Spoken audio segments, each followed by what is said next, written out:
Bismillahirrahmanirrahim. Assalamualaikum warahmatullahi wabarakatuh. Alhamdulillahirabbil alamin wa bihi nasta'inu ala umurid dunya waddin. Wassalatu wassalamu ala asyrafil anbiya'i wal mursalin wa ala alihi wa ashabihi ajma'in, amma ba'du. Fa inna khairal hadisi kitabullah wa khairul hadiyi hadiyu Muhammadin sallallahu alaihi wasallam. Wa syarrul umuri muhdasatuha wa kulla muhdasatin bid'ah wa kulla bid'atin dhalalah wa kulla dhalalatin finnar. Jamaah sekalian yang semoga selalu dirahmati oleh Allah Subhanahu wa taala. Alhamdulillah bisa kita lanjutkan belajar kita bahasa Arab di majelis kita, Majelis Taklim Nurul Jannah, halaqah yang ke-41. Masih melanjutkan kitab Durusul Lughah Al-Arabiyyah yang merupakan karya Imam Zarkashi dan Imam Syubbani rahimahumallahu ta'ala, pelajaran yang ke-7. Kemarin telah kita pelajari dhamir muttasil yang pertama, yaitu ya mutakallim. Selanjutnya kita akan pelajari kaful mukhatab dan kaful mukhatabah. Nah, di sini terdapat tulisan anta titik-titik k, anti titik-titik k. Yang mana anta adalah dhamir munfasil, dhamir yang terpisah. Maka kalau yang tersambung atau yang mutasil itu adalah kaf. Jadi titik-titik itu diisi isim, kemudian disambung dengan dhamir kaf. Maka kalau dhamir anta itu terpisah dan yang kaf itu tersambung. Anta untuk kata ganti orang kedua laki-laki, begitu pula dengan kaf yang di fathah, kata ganti orang kedua laki-laki. Dan adapun yang anti dan titik-titik ki itu sama-sama untuk kata ganti orang kedua yang perempuan. Ya, baik anti maupun ki, hanya saja bedanya anti itu munfasil terpisah dan yang ki itu yang muttasil yang tersambung. Jadi demikian, semoga bisa difahami. Nah, agar kita bisa lebih mengerti, maka di sini kita berikan beberapa penjelasan. Kita baca kalimat-kalimat berikut. Anta muazzinun. Kamu adalah seorang muazzin. Anta di sini maksudnya kamu berbicara pada seorang laki-laki, gitu ya. Anta di sini adalah orang kedua laki-laki. Muazzinun, orang yang azan, disebut dengan muazzin. Anta muazzinun, kamu adalah muazzin. Anti shaimatun, kamu, tapi dalam kurung perempuan, karena anti ini untuk perempuan. Shaimatun adalah wanita yang berpuasa. Nah, kalau perempuan shaimatun, kalau laki-laki shaimun. Anti shaimatun, kamu adalah seorang wanita yang berpuasa. Nah, pada kedua kalimat ini itu menggunakan dhamir munfasil, kata ganti yang terpisah. Anta dan anti itu tidak disambung dengan isim setelahnya. Adapun yang tersambung adalah kaf, ya, yaitu nanti titik-titik kaf, maksudnya nanti titik-titik itu diberi dengan isim, langsung disambung penulisannya dengan huruf kaf. Yang mana ini bisa disebut dengan kaful mukhatabi atau kaful mukhatabati. Kalau yang atas itu huruf kaf yang digunakan untuk orang kedua yang laki-laki. Ya. Kalau yang bawah itu huruf kaf yang digunakan untuk kata ganti orang kedua yang perempuan. Sama-sama kafnya, hanya saja yang untuk laki-laki itu di fathah ka, dan untuk yang perempuan itu di kasroh ki. Nah, langsung kita praktekkan, kita sambung dengan isim. Ya, misalkan nakhlatun. Nakhlatun itu artinya adalah pohon korma. Nah, kemudian diberi huruf kaf, maka bisa nakhlatuka dan bisa nakhlatuki. Artinya sama-sama pohon kormamu. Kalau pohon korma saya kan nakhlati. Nah, itu pelajaran kita kemarin. Tapi kalau kamu, ya, pohon kurmamu artinya pohon kurma milikmu, maka nakhlatuka atau nakhlatuki. Hanya saja kalau yang atas nakhlatuka, maka yang diajak bicara itu laki-laki. Adapun kalau nakhlatuki, maka yang diajak bicara adalah perempuan. Contoh yang lain, amalun. Amalun ini artinya adalah amalan, ya. Amalun artinya adalah amal atau amalan.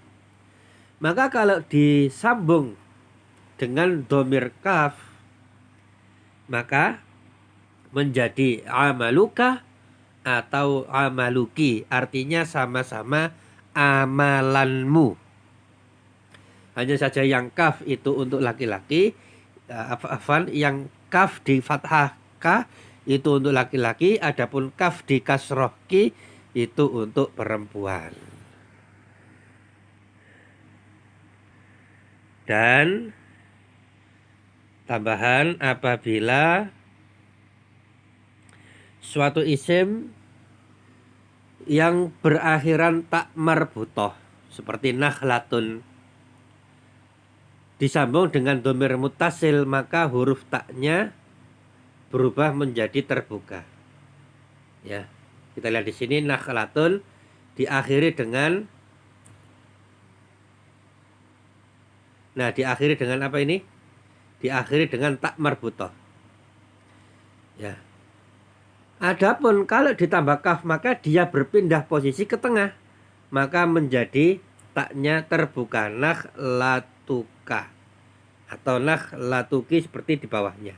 Tapi taknya yang tadinya itu tak marbutoh menjadi tak mabsutoh. Ya, jadi jangan tetap dilingkarkan, tidak, tapi terbuka. Nah, adapun kalau yang lain maka tetap, karena tidak berpengaruh, ya. Karena lamnya itu nggak ada lam marbutoh, maka dia tetap lam seperti biasanya, hanya saja digandeng dengan huruf kaf. Nah, adapun khusus tak marbutoh tadi, maka tertutup menjadi terbuka. Dan nanti juga ada kemiripan dengan huruf hak, nih. Huruf hak kalau di akhir itu bentuknya seperti tak marbutoh, tapi kalau disambung dengan domir mutasil, maka dia berpindah letaknya menjadi di tengah, maka haknya ditulis dengan hak biasa atau hak yang posisi di tengah.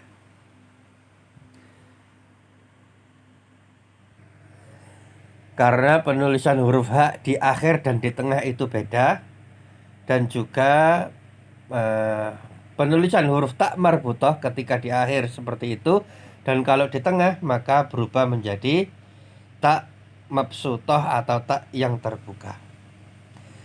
Nah, itu isim yang digunakan sebagai contoh, yaitu nakhlatun dan amalun.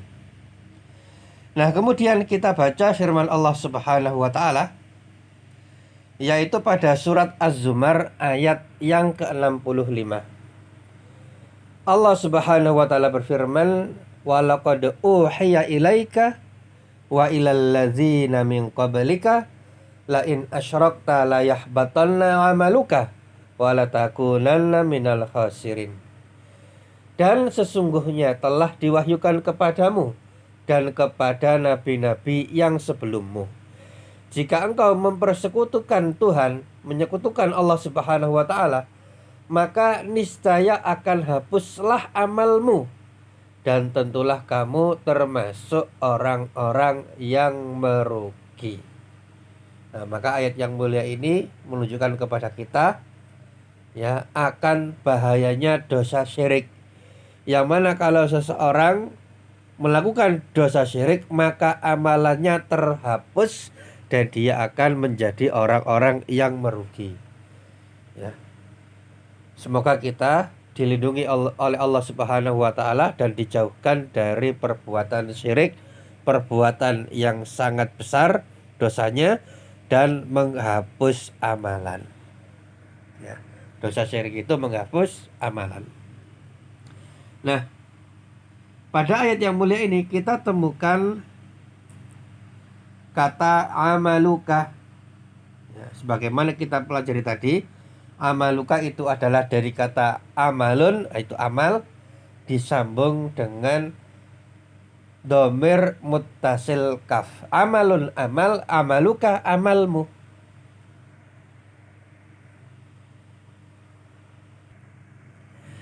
Dan tanpa diberi alif lam. Kenapa? Karena suatu isim tidak bisa kemasukan domir muttasil dan alif lam secara bersamaan, itu tidak bisa. Kami berikan contoh di bawah. Ya, amalun, amal. Kalau diberi alif lam maka menjadi al-amalu, tanwinnya hilang. Begitu pula kalau diberi domir mutasil maka menjadi amaluka, tanwinnya juga hilang. Maka pilihannya kalau mau diberi tambahan diberi alif lam saja atau diberi domir mutasil saja. Tidak bisa diberi dua-duanya sekaligus. Jadi kalau seseorang mengatakan al-amali atau al-amaluka maka ini keliru. Karena di situ bebarengan kemasukan alif lam dan domir muttasil, maka ini tidak bisa. Ya, yang bisa bagaimana? Dimasuki salah satu, atau tidak dimasuki sama sekali.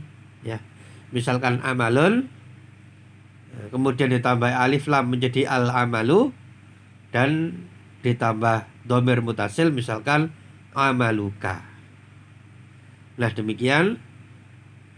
Semoga Allah Subhanahu wa taala memberi kita ilmu yang bermanfaat dan semoga Allah Subhanahu wa taala menjauhkan kita dari perbuatan syirik.